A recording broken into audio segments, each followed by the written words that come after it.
Today we're going to talk about the different holds that you'll see in video. And this is ultimately the precursor before you teach what the perfect hold, the proper hold is.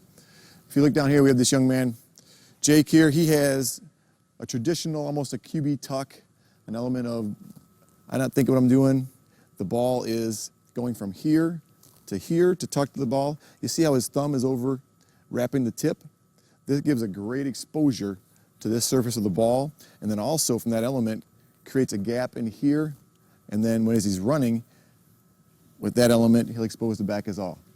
We're going to go from that to one of the most common types is the finger on the tip. I call it the pinky hold, the index hold, where they get to cover the tip and they cover their index finger. That gives basically about 80% of their strength in their hand on one side of the ball, and then about 20% on the other side of the ball, thus making an equal distribution, a little off. Okay. From there, we find the gentleman that this guy's been trained. Okay. These are the ones, the least common, but you'll watch it. There'll be guys that have really stressed the whole idea of high and tight.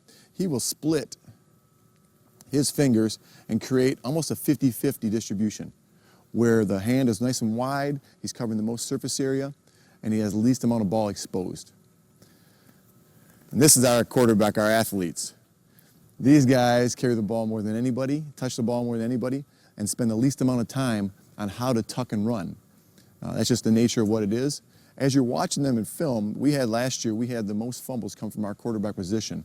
And not that they weren't aware of it, it's that they were aware of everything else but the position of the ball when they tucked. So we try to teach them each and every day of going from their throw to their split.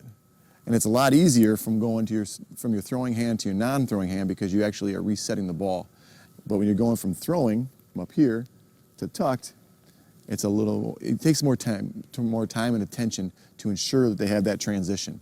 But those are one of the things as you watch a film and as you see the different ways that people carry the ball, look for the gaps, look for the equal distribution of pressure, and look for the weaknesses that we have that we want to work on.